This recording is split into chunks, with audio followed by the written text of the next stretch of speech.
Bonjour à vous toutes et tous. Puis merci beaucoup à Alejandro et à Janice aussi, bien sûr d'être là, mais pour le soutien de vos deux organismes à nos activités. En fait, je veux dire deux choses, là. Une à titre de doyen, puis l'autre comme philosophe des sciences, parce qu'avant d'être doyen, je suis professeur de philosophie des sciences. D'abord, comme doyen, notre travail, c'est vraiment de faciliter puis d'aider à créer ou à maintenir ou à développer des espaces de liberté et de rencontre pour que nos étudiants et nos chercheurs puissent s'épanouir intellectuellement puis faire des découvertes.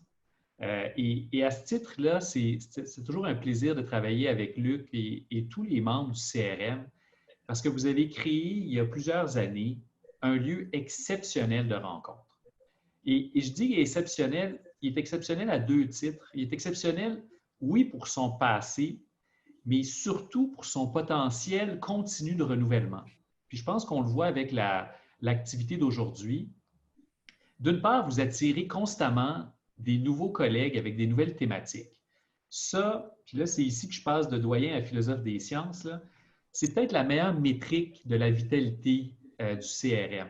Le CRM s'est renouvelé de manière continue dans ses thématiques, dans ses membres, et d'une manière que je trouve très saine où, à la limite, bon, le langage du financement de la recherche change, mais d'une certaine manière, le CRM ne s'est jamais trop préoccupé vraiment de la distinction entre recherche fondamentale et recherche appliquée. Il y a de la bonne recherche, puis de la bonne recherche, il y a de la bonne recherche que des fois, on ne connaît pas ses applications. Des fois, il n'y en aura peut-être pas, mais ça va juste nous aider mieux à comprendre l'univers. Puis c'est très bien aussi. Et le CRM a toujours permis aux chercheurs de développer les recherches qu'elles et ils trouvaient importantes et intéressantes. Et c'est ça qui attire le talent d'année en année, des nouveaux membres d'année en année, et qui permet aussi de lancer des nouvelles initiatives comme celle qui va être décrite aujourd'hui avec notre collègue Morgan Craig, qui est avec nous depuis quelques années, seulement quelques années, mais déjà dont on voit la programmation de recherche qui nous permet de nourrir la communauté du CRM et qui sera nourrie par la communauté du CRM. Je remercie vraiment le CRSNG, la FRQMT.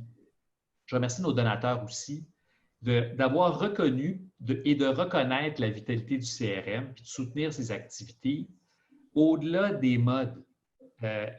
Et donc, il y a toujours. Puis là, le COVID, ce n'est pas une mode, c'est un besoin ponctuel. Ça, c'est différent. Il y a des modes en recherche. Et c'est très tentant pour nous tous de suivre ces modes-là.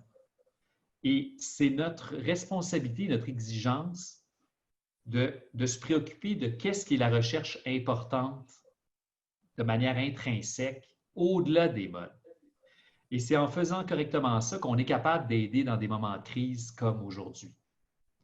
Et donc, à titre là, de doyen et de philosophe des sciences, là, je tiens vraiment donc, mon opinion philosophique, c'est que, en fait, si j'avais à prédire, en fait, le CRM va être là dans 50 ans.